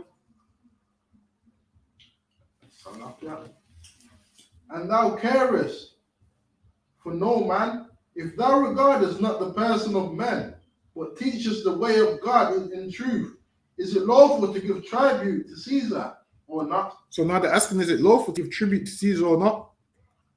And now who was reigning at the time? The Romans, man. That's why Caesar was in charge. Because the Romans was reigning at the time. Whereas now, today, who's reigning over us today? The same Romans. We just call them the British Empire. Back then, they would have just been called Romans. They would have just been a faction of the Romans. Whereas today, these are just a faction of the Romans called the British Empire. There's this faction of the Romans, the Dutch Empire, all of them is the Romans, man. Like you'll follow these Romans' journeys, the lands they invaded when they took over Spain and Portugal and England and all these places. These is the same seven-headed dragons that you read about in Revelations. They've just conquered different lands, split up, and just became families of different lands. The Spanish just consider themselves one family. The Dutch consider themselves one family. These is all the heads. The seven-headed dragon in Revelations, man. It's the same thing. Hold on, let me read on. Where was it? Mark 12 and 14.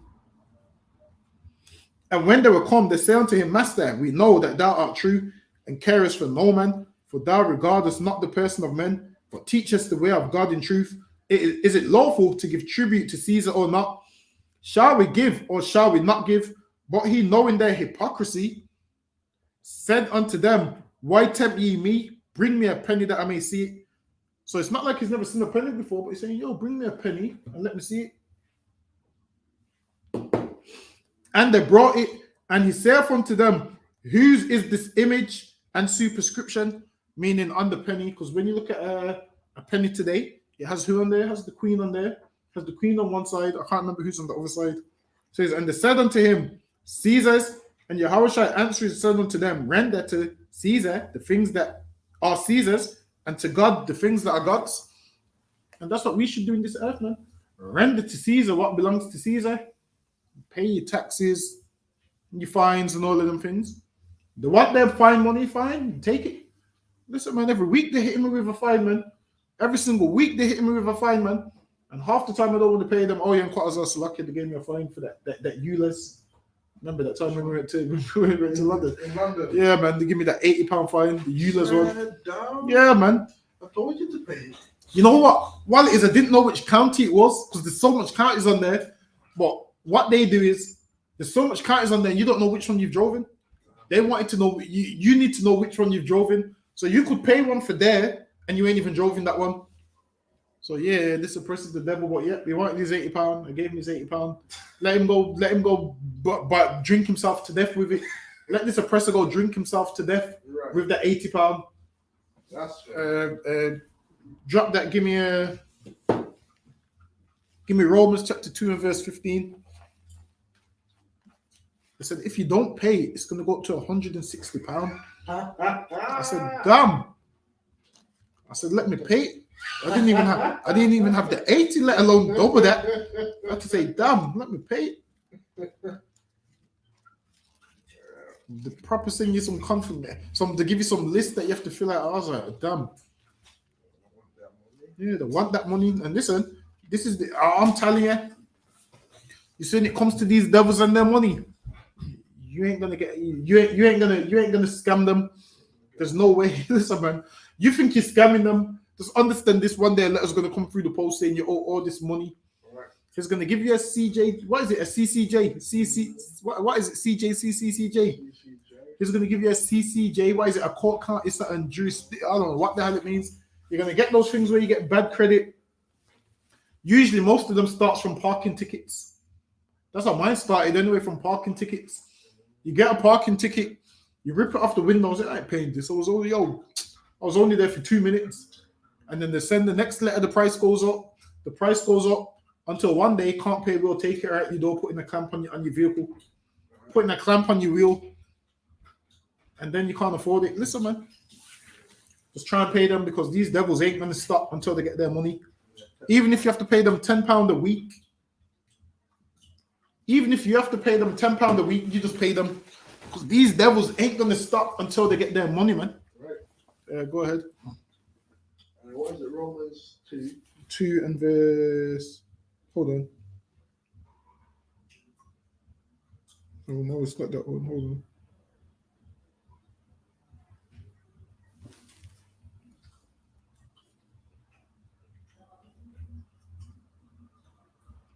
No, that's the wrong one. I can't find it. Give me Matthew chapter 4 and verse 1. Matthew chapter 4 and verse 1.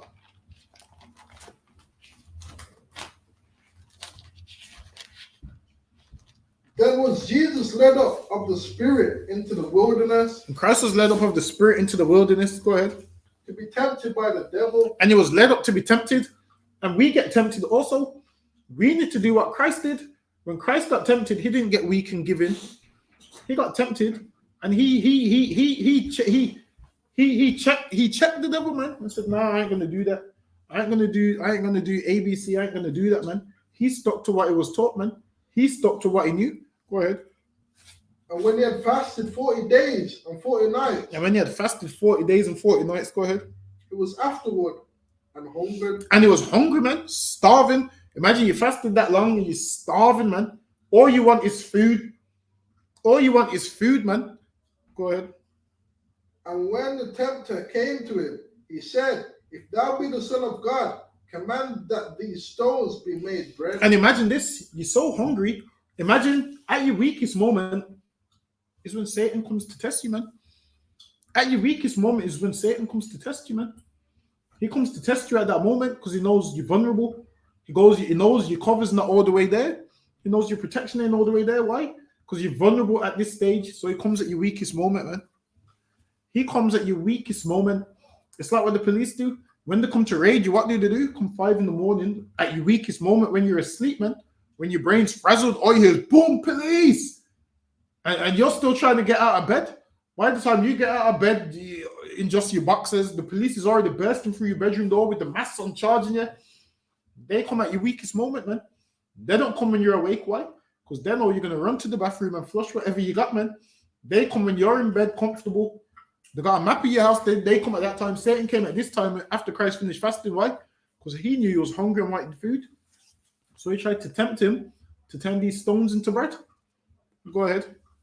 But he answered and said, It is written, man shall not live by bread alone. Christ said, it's written, man shall not live by bread alone, man. And this is our life. We shouldn't live by bread alone. Go ahead.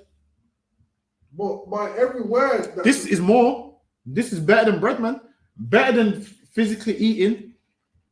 It's better to live by the word of God, man. This is something that you're going to eat and you will live forever. Whereas you just eating bread, yeah, you're going to get hungry again one day. Christ is saying, man shall not live by bread alone, man. Go ahead. that proceedeth out of the mouth of God. Christ said what? Because I'm hungry and I'm starving and I need bread. That's not as important as me living by the words of God, man. The words of God is more important than the bread that you than the stones that you want me to turn to bread. Go ahead. So now that didn't work. Now he's gonna try another tactic. Satan ain't gonna come at you one way, he's gonna come at you a few ways, man. He's gonna come at you more than one way. He's gonna come at you from different angles, 5, 6 different angles. He's gonna come at you from 6 different angles, and he just wants the same goal, to get you to go against the Lord, so he can go to the Most High and say, yo, that man that you were saying is gonna do this and that. Look, man, look what he just done. Look what he just done. So he comes at you different angles because he's trying to get that same result. So he can go, he can go to the Most High and say such and such. Go ahead.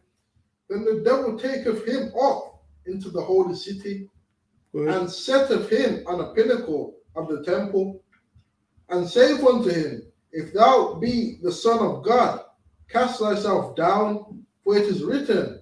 And now it's saying, yo, if you, it took him to a high mountain and said, if you're the Son of God, cast yourself down. Now he's trying to get him to tempt the Lord, man. Saying, if you be the Son of God, do this, do that. Christ is letting say, no, I ain't got to prove nothing to you, man. Go ahead. For it is written, He shall give his angels charge. For it is what? For it is written. Satan knows the Bible too, man. Satan knows the Bible.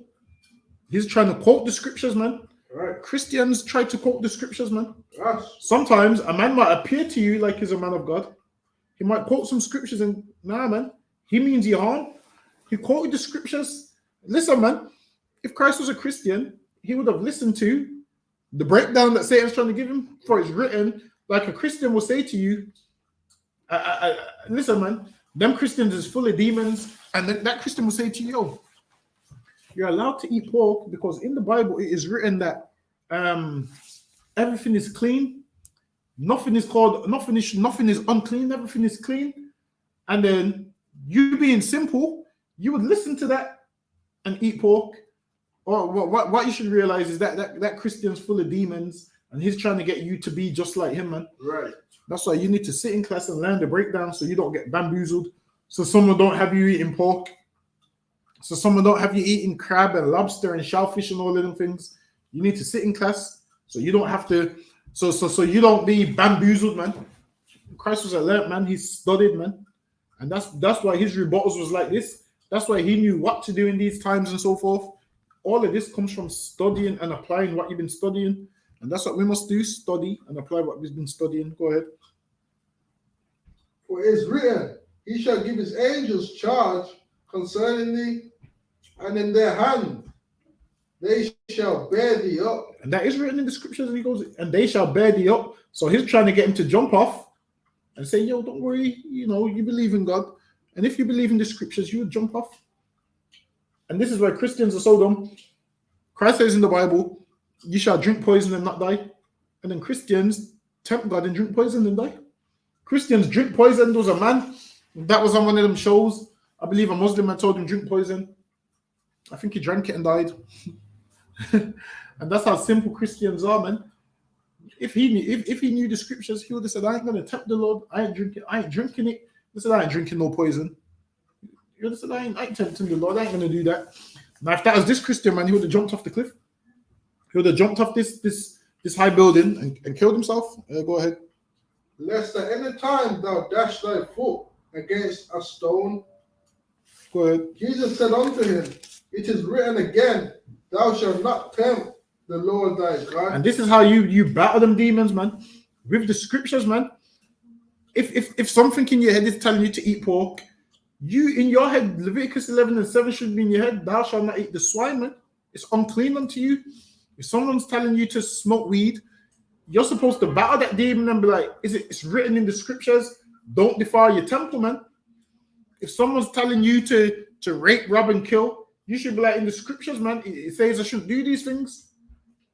You should be like, yo, in this Bible, it says, thou shalt not murder. You battle them demons with the scriptures, man. That's what you're supposed to do. Same how Christ was battling the devil with the scriptures. You battle them demons with the scriptures, man. And these demons ain't going to come to you once. They're going to come, they're going to go, they're going to come, they're going to go. They go and come back. Go ahead. Again, the devil taketh him up. So now he's trying another tactic. He's took Christ through different things. First, he started with the bread. Then he tried to get him to throw himself off the cliff. Now he's trying something else. Because these demons is going to come at you different ways from different angles. They're going to come at you from different ways and different angles. And their goal is always the same. Get you to destroy yourself. That's their goal. To get you to destroy yourself. Go ahead. Into an exceeding high mountain. And now he's took him to a high mountain. Go ahead. And sheweth him all the things, Salakia, all the kingdoms of the world, and the glory of them, and saith unto him. And he said, he took him to a high mountain and showed him the glory of all the kingdoms, showed him all the riches, all the wealth, showed him all of these things, man. And he wanted something in exchange for this. Go ahead. All these things will I give thee, if thou wilt fall down and worship me. He says, all these things I will give thee, if thou fall down and worship me. Hold that precept right there, but hold that one because we're coming back to it. But give me the next precept where it says the fox. Hold on, let me find it for you. Let me find it.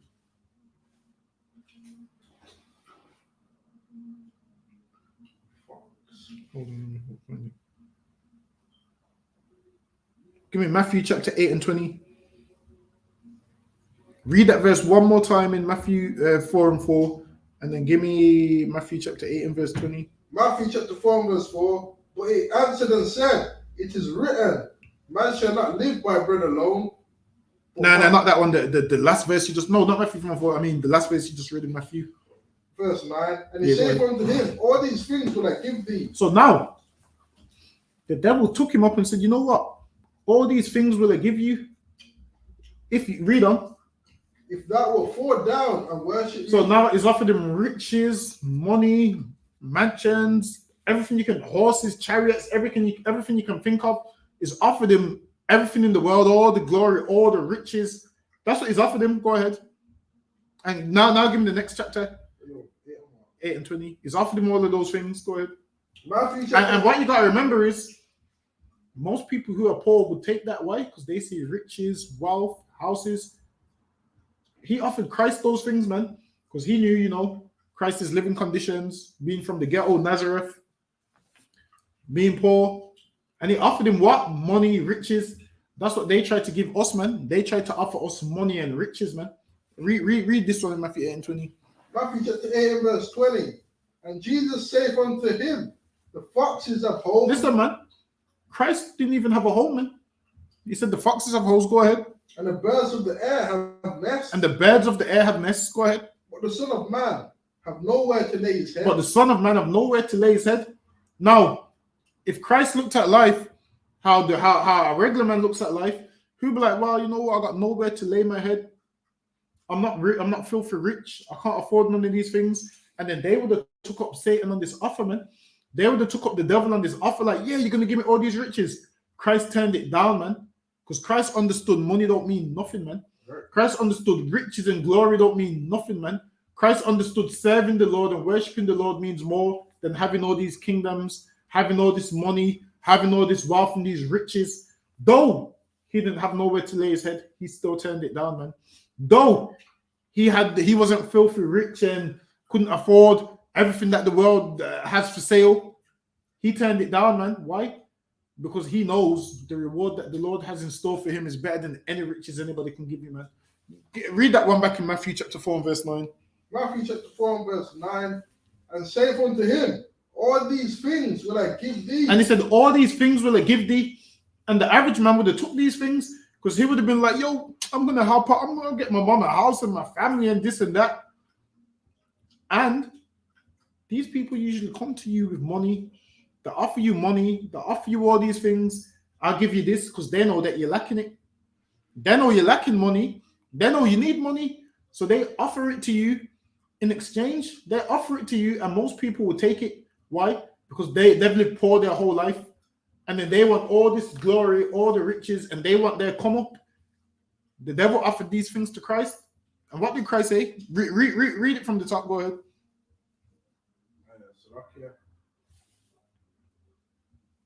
Verse 7. Jesus said unto him, it is written, again, thou shalt not tempt the Lord thy God. Again, the devil taketh him up into an exceedingly high mountain, and sheweth him all the kingdoms of the world and the glory of them, and saith unto him, all these things will I give thee. And he said, all these things will I give thee. Meaning he tried Christ with other stuff. Christ turned it down. Tried him with something else. Christ cut him. Said, nah, I'm not going to do that. The Lord said. Now he's coming with what? Possessions, riches, glory, the glory of all the kingdoms. Because why? When you read Isaiah 53, it said what? It was a root out of a dry ground. There's nothing that we should desire him. It was a man despised of men. And now Satan's offering him what? Riches, glory. Meaning I'm offering you these things, which means you won't have to be despised of all men no more.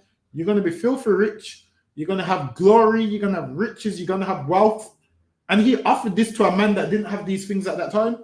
So the average man would take it and be like, yo, I'm going to take that because let me take it. Christ turned it down, man. This should be our role model. We should fashion ourselves after Christ, man. Read on. If thou wilt fall down and worship and he said, I'll give you all of this if you will fall down and worship me. So he wanted worship. And then he wanted Christ to worship him. No black man should be worshiping nobody other than the Most High. Go ahead.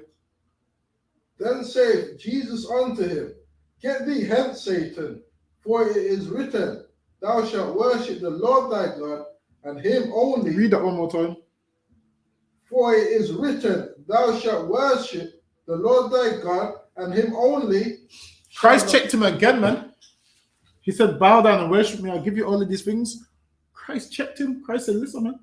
It's written that thou shalt worship the Lord thy God only. Listen, man. You need to know these scriptures, man. You need to battle with these scriptures, man. This Bible is your weapon, man. This Bible is your weapon. Learn how to use it, man. It's like when a man goes to the gun range to fire an AK, he learns how to shoot it, how to hold it. You need to come to class and learn how to use this Bible, man. You need to learn how to fire with this Bible, man. Christ was well studied in this Bible. So much that everything Satan tried to offer him, he had a rebuttal for it. Read that one more time. For it is written, thou shalt worship the Lord thy God, and him only shalt thou serve. And he goes, it's written, thou shalt worship the Lord thy God, and only him shalt thou serve, man. He said, I ain't going to serve you. I ain't going to worship you. Why? Because as it is written, the word of God, as it is written, go ahead. As it is written, thou shalt worship the Lord thy God, and him only go ahead. Shalt thou serve. Go ahead. Then the devil leaveth him. And then the devil fled from him. And then it don't mean he ain't going to come back, because they leave and they come back. It happens with us. These demons come and go. Give me the last precept. Give me Matthew chapter 12 and verse 43.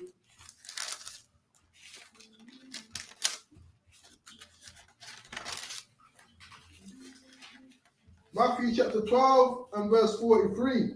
When the unclean spirit is gone out of a man, he walketh through dry places. So now, once this unclean spirit comes out of you, it walks through dry places. Why? Because when he was in you, he was having the time of his life. Inside you, he was having weed, unlawful sex, everything disgusting. He was having everything that this demon wanted. Everything that destroys you, that this demon wanted, this demon was having it. And now that you've changed your life, this demon's thinking, nah, man, I want that old life back. So read on. Seeking rest. And now he's seeking rest. He gets rest when he's inside you, man. Go ahead. and findeth none. I'm fine with none. Go ahead. Then he said, I will return unto my house from whence I came out. So now he's came out of you, and then he's walking around, seeing where else he can go, who else he can go in and seeks rest. But he likes you the most because he remembers in you he got all the weed he wanted, all the alcohol he wanted, all the unlawful sex he wanted. And then it's not getting that no more. And it says, you know what? Let me try go back home. I've came out of him, but let me try go back home. Like your body is his home, man. And he comes to you and comes in you and destroys you. And he loves it, man. That's what his job is to do, destroy you. So when you stop smoking weed and all of these things, he will leave you for a bit. And then he will come back in the form of one of your friends. Yo, just hit the blunt, man. Yo, just hit this blunt. And then he gets back in you, man. And then you end up worse. So this demon wants to come back home, and your body is its home. You shouldn't make your body the home of demons. Make these demons leave your body, man. Make these unclean spirits leave your body and go walk in dry places and be miserable, man. And then when they come back, they realize, okay, well, this man's clean, man. We can't use him no more. He's not falling for our weed no more. He's not falling for this no more. We can't use his body no more. Go ahead. And when he is come, he findeth it empty, swept and garnished. When he's come, he findeth it empty, swept and garnished. It's like a house which was filthy before. Now you come back home and the house is clean. The locks are changed. It's not your home no more because you've been evicted. You need to evict these demons, man.